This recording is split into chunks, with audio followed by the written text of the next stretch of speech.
Biskota të arta!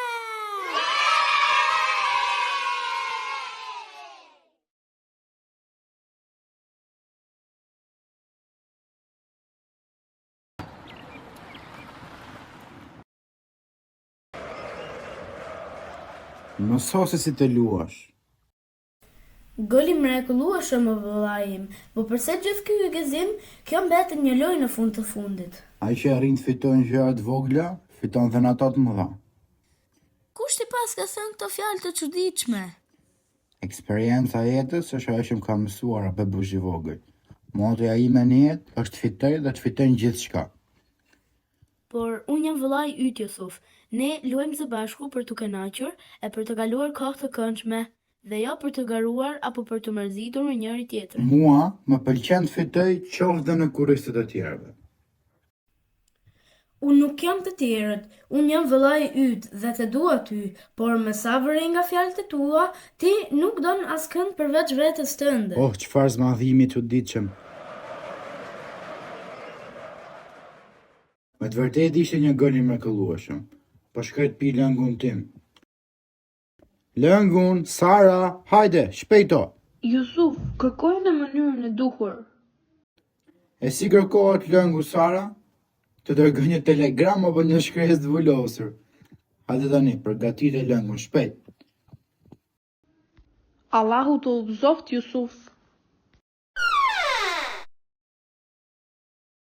Enes, zgjohu tani, zgjohu, ka mbaruar koha e gjumit. Në rregull, do të dorëzohem, mos bërtisni, do të dorëzohem. Po shikoj ëndër? Në këtë mënyrë zgjon të tjerët Jusuf? Më trembe më shumë se sa ëndër që po shikoja. Mirë pra, zgjohu dhe eja dalim të vrapojmë pak. Jo, sepse ti vrapon shpejt dhe më lodh. Do të thua që ta kaloj gjithmonë? Vëlla im, e përse të ma kalosh? A është kjo një garë? Ne dalim për të mbajtur trupin në formë dhe jo për të garuar. Kjo është natyra ime. Natyrë e çuditshme. Mirë pra, merr natyrën tënde dhe më lër mua. Enes, zgjohu, ke fjetur çerek orë dhe kjo të mjafton. Jusuf, vërtet ti je vllai im, por kjo nuk më ndalon për të përzyer nga dhoma ime. Hajde tani, dil më një herë përpara se të therras babin, o i mërzitshëm. Vëlla për tac. Më fik dritën. Enes. Jo, do të dorëzohem. Haha, selam. Përse qëndroni vetmuar, Jusuf? Ndjej që vëllezërit e mi nuk më duan Abdurrahman. Ata më shmangin gjithmonë. Nuk i marrin në konsiderat kërkesat e mia dhe as nuk kanë dëshirë të luajnë me mua. Këto fjalë nuk janë të vërteta. Ne të gjithë të duam shumë. Vetëm ti më do mua, ndërsa ata jo. Ata të duan o Jusuf, por dhe ata mendojnë se ti nuk i do.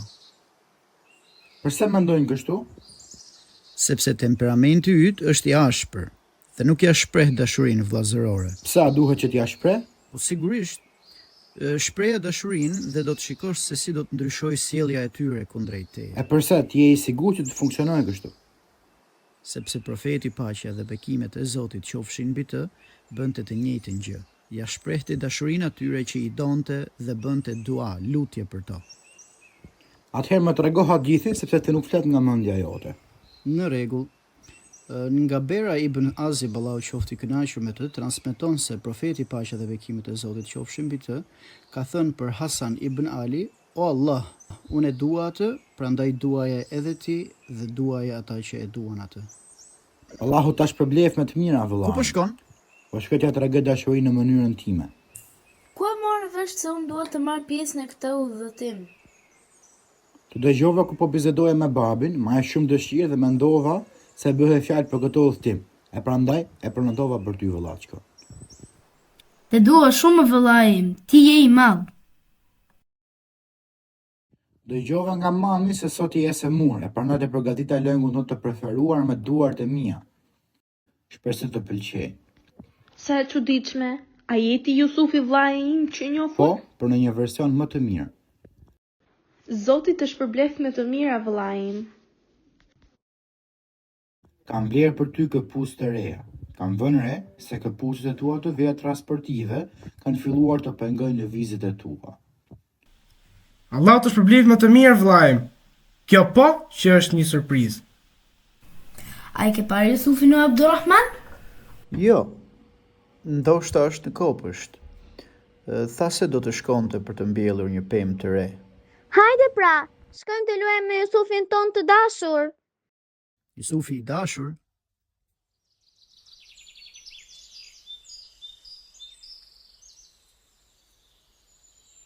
Të dua Abdurrahman, ashtu siç dua dhe vëllezërit e mi gjithashtu. Dhe unë të dua ty dhe vëllezërit e mi gjithashtu. Të lumt vëlla im, e ke menaxhuar situatën në mënyrë të shkëlqyer.